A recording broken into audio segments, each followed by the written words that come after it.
Shpallni pafajësinë e tij për të gjitha akuzat. Prokuroria nuk ka treguar asnjë provë. Prokuroria nuk dëshiron që ju të bëni punën tuaj. Ata duan që ju të bëni punën e tyre. Ata duan që ju të gjeni prova, për të cilat ata nuk arritën t'i gjejnë. Nuk ka prova të besueshme se Hashim Thaçi kishte një rol në përgatitjen dhe shpërndarjen e komunikatave apo deklaratave politike.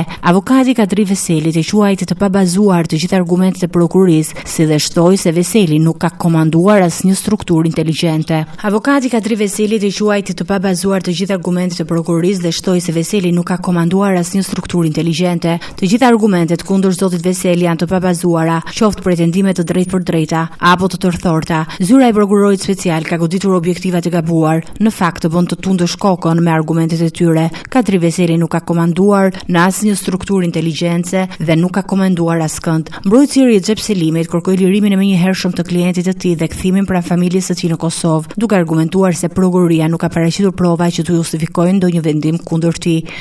Zoti Selim duhet të shpahet i pafajshëm për të gjitha akuzat, të lirohet menjëherë dhe të kthehet në Kosovë pranë familjes së tij. Asnjë vendim tjetër nuk mund të justifikojë në bazë të provave që janë paraqitur në këtë çështje gjyqësore. Prokuroria nuk ka argumente kundër zotit Selim. Prokuroria nuk ka më asnjë provë dhe të gjitha pretendimet rezultuan të pabaza, ndërsa avokati Jakub Krasniqi theksoi se prokuroria nuk ka arritur të ndajë përgjegjësitë personale nga ato të shtabit përgjithshëm të UÇK-s. Ai shpreu besimin se gjykata duhet të shqyrtojë provat dhe dëshmitë me rigorozitet e do të shpall Krasniqin të pafajshëm. Ne jemi besim plot që kur të bëni vlerësimin, kur të shikoni dokumentet të marra së bashku me dëshmitë e dëshmitarëve dhe kur të zbatoni me rigorozitet parimet e barrës së provës, ju do të pajtoheni me argumentet e parashtruara prej nesh dhe kjo do të çojë në shpadhjen e pafajshme të Jakub Krasniqit. Avokatët hollën poshtë dhe pretendimet e dëshmitarëve të prokurorisë, duke i cilësuar të pambështetura dhe të pamjaftueshme për një vendim të drejtë gjyqësor.